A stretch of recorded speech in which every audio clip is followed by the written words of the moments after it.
Thank you. Wow.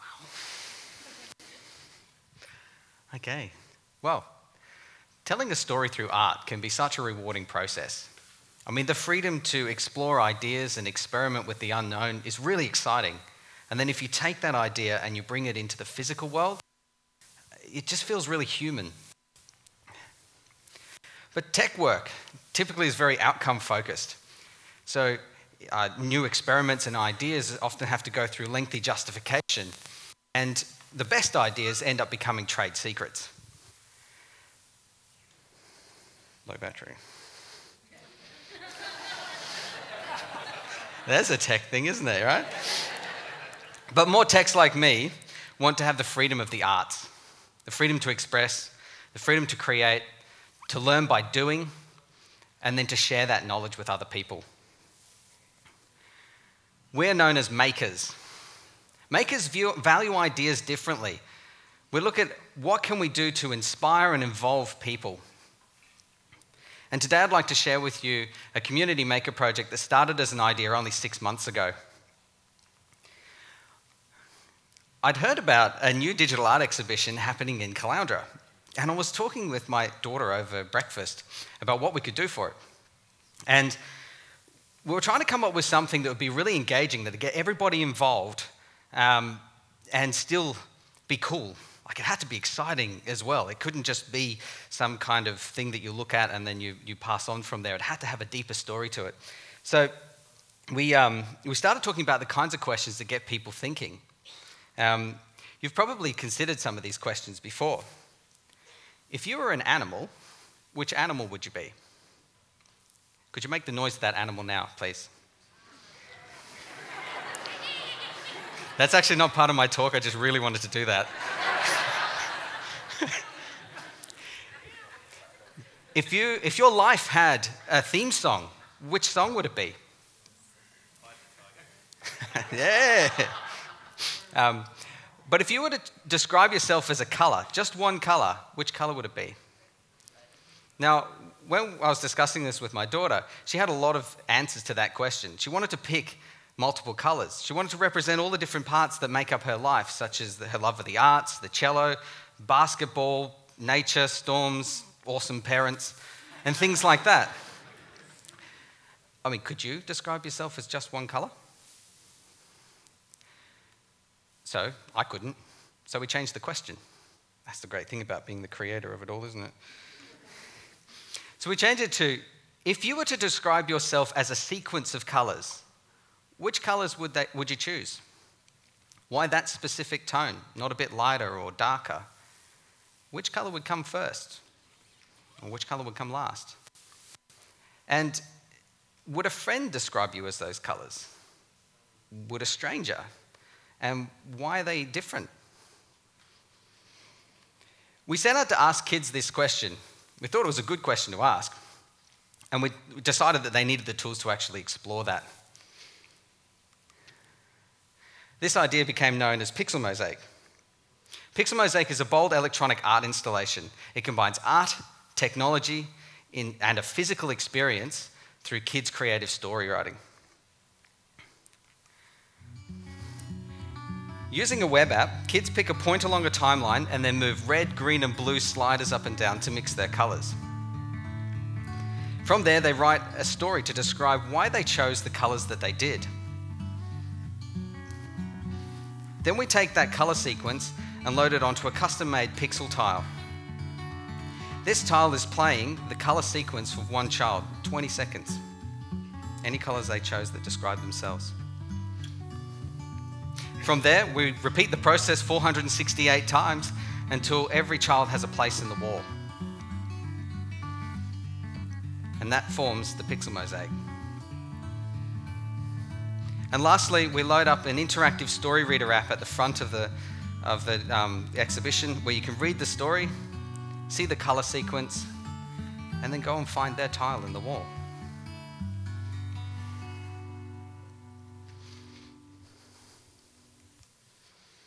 I believed in my ideas. And I really felt a sense of purpose, like what I was doing really mattered. I was tired, but I was happy. I really wanted it to be a real simple installation too, so you didn't have to do too much to maintain it. So I decided to build it with embedded technology. This meant that to run Pixel Mosaic, all you had to do was just flick it on at the wall. But I didn't want it to limit to that either. That's the wrong thing.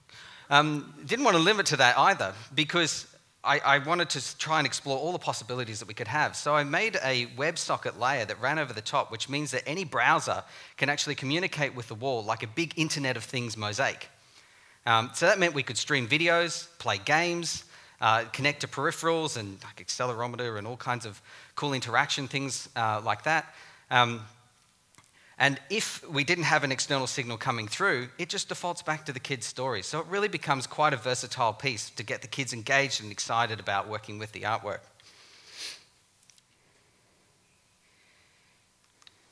But meanwhile, the physical 4.5-meter structure still had to be built locally by hand. And my time was already spread pretty thin between my full-time job and my Pixel Mosaic love project. So I reached out to the community, and out of nowhere, this army of volunteers just came and donated their time, and because they believed in the idea. It was different. They weren't coming to help me. They came because they believed in the idea and what was actually happening, and they saw some purpose in it. Some of these people are still working with me today. In fact, even one in particular who spent most of the morning making sure I remember what I'm saying right now. The senior community, the local senior community got involved, and they made this beautiful tile mosaic to line across the bottom of the artwork, which means we now have a traditional mosaic and a digital mosaic all in the one artwork made by the two different extremes of the ages. The local schools got involved with workshops and events. That's me firing confetti cannon into a crowd there. That was pretty fun.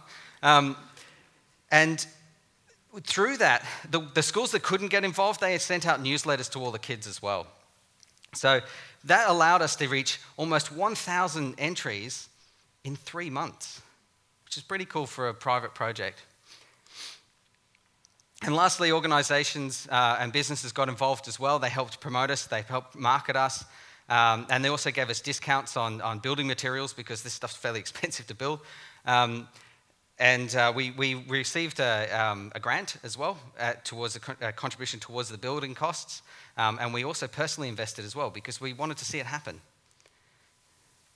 And despite the crazy deadlines, to put this in perspective, that wall that you see in there, and I encourage you to have a look at that in the next break, we built that in 5 weeks, and whilst maintaining a full-time job as well.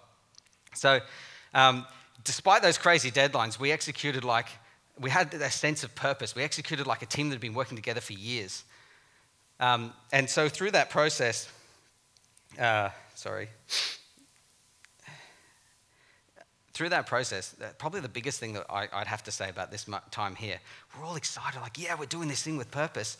We had absolutely no idea if people would actually do it and really take it the same way that we thought. What we believed in, would other people do that too? Would the kids really take it on and own it for themselves? And then one by one, the stories came in, and they were beautiful.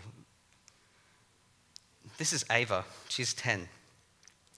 Some colors are strong and bright. These colors make me feel independent and in control. They make me happy and very positive. You may have noticed there are no spaces between the colors. I did this because the world is full of color and doesn't stop for anyone. Marissa, age 13. I chose these colors because they remind me of the persistence of the waves, how they come back every time they are sent away to kiss the sand. They don't stop coming back even when it gets dark and the sun goes down, plummeting the world into darkness. I believe this helps describe me as persistent and determined, as well as beautiful like the waves and forgiving like the sand, as the sun fades. This also shows that every time they're sent away, they get a little darker. And there are beautiful little gems like this one too. Zara, who's 4.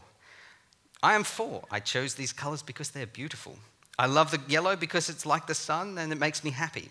The green reminds me of the leaves, and blue is for my Queen Elsa dress. I remember some of these kids as they came into the gallery to find their tile in the wall, that sense of pride and excitement, like, Mom, look, that's my tile, yeah. It was great. It was really full of energy, and But when I was standing there, I was looking at the whole wall. I actually noticed there were patterns in the colors, like the blues and yellows and pinks and stuff were happening a lot of times. So I looked through the data, through the color stories to see if there were any correlation between the colors that I saw all the time and repetition in the actual color stories. And what I found was there was a huge opportunity for further research in this area. For example, blue, water, peace, calm. It's the most common color in any of the color sequences. Yellow is the second most common color. It represents sand, sun, happiness, and excitement.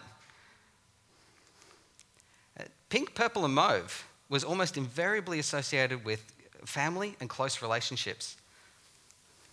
And white, the least chosen tone, represented cleanliness, freedom, and balance.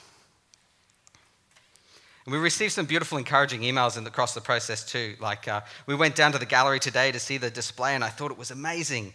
Thank you for letting me be a part of your art display. I'll never forget it. Charlotte, age 11. You guys are awesome. Thank you for choosing my Pixel. Isaiah. I actually met that kid. He's a really cool kid. Thanks for giving her the opportunity. It was a thought-provoking process for a 10-year-old, and both my husband and I were surprised by her responses.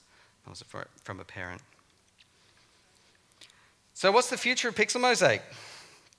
I'm not sure. I think it's just so young. It's only been 6 months. There's so much left to explore. And everywhere I look, there's an open door. There's so many different areas we could take this. For a start, I want to reach more kids. I'd like to reach 10,000 kids by 2017. To think that kids have actually spent, on average, 24 minutes to sit there and reflect on who they are as a person, that's got to be something special.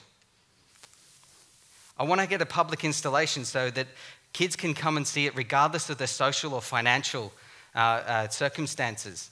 It's not just for the schools that can afford it. It's for everyone. Everyone should be able to do this. I would like to get a traveling exhibition to go to remote communities. I'd love to hear what they have to say. And I'd love to show them what the maker can do. Maybe they want to be one too. Maybe there's an opportunity in therapy. I mean, think of the kids in hospital. They're going through some pretty challenging times. It'd be interesting to hear what they had in their minds. And there's some pretty cool stuff you can do with the technology too. And I encourage you to come around and have a go at some of the games that we'll be playing this afternoon. But until all that happens, I'm going to keep championing the kids' stories in the biggest ways I possibly can. Because they put the effort in to put the story into the system, it's my job to make sure that everybody gets to read it. Thank you.